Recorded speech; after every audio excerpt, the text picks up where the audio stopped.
નમસ્કાર બધા મિત્રોને, જય શ્રી કૃષ્ણ.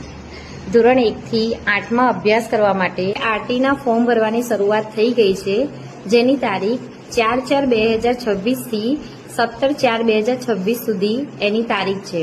તો જે પણ વાલીએ હજુ સુધી પણ ડોક્યુમેન્ટ ક્લિયર ના કર્યા હોય, સુધારા વધારા ના કર્યા હોય, તો હજુ પણ તમારી પાસે ટાઈમ છે. તો વહેલી તકે કોઈ પણ ડોક્યુમેન્ટમાં સુધારો કરવાનો હોય તો વહેલી તકે કરી આવજો.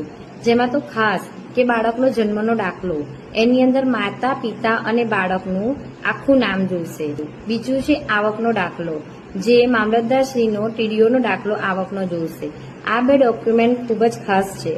એમાં પહેલા નંબર પર હવે આવશે માતા, પિતા અને બાળકનું આધાર કાર્ડ. આ ફરજિયાતપણે જોઈશે.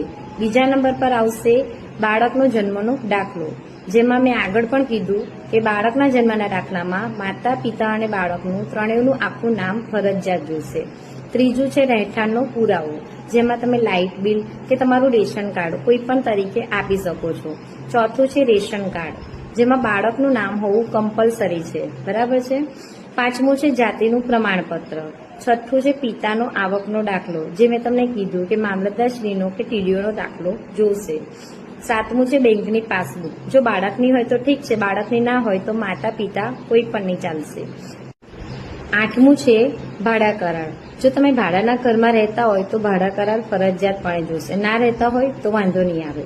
નવમું છે બાળકનો ફોટો. આ ફરજિયાત અને કમ્પલસરી છે. તો જે પણ વાલી મિત્રોએ જો હજુ પણ આરટીઈ ફોર્મ ભરવાની તારીખ તો હવે નજીક આવી ગઈ છે, જો ડોક્યુમેન્ટમાં સુધારો ન કરાવ્યો હોય તો વહેલી તકે સુધારો કરાવી દે, અને ટૂંક જ સમયમાં હવે તેની ફોર્મ ભરવાનું શરૂઆત પણ થઈ ગઈ છે, બરાબર છે. અને ખાસ એમાં જો બાળક આંગણવાડીમાં જતું હોય તો 2 વર્ષ કમ્પલસરી જો બાળક ગયું હોય તો આંગણવાડીનું સર્ટી મૂકવું ખાસ જરૂરી છે. જો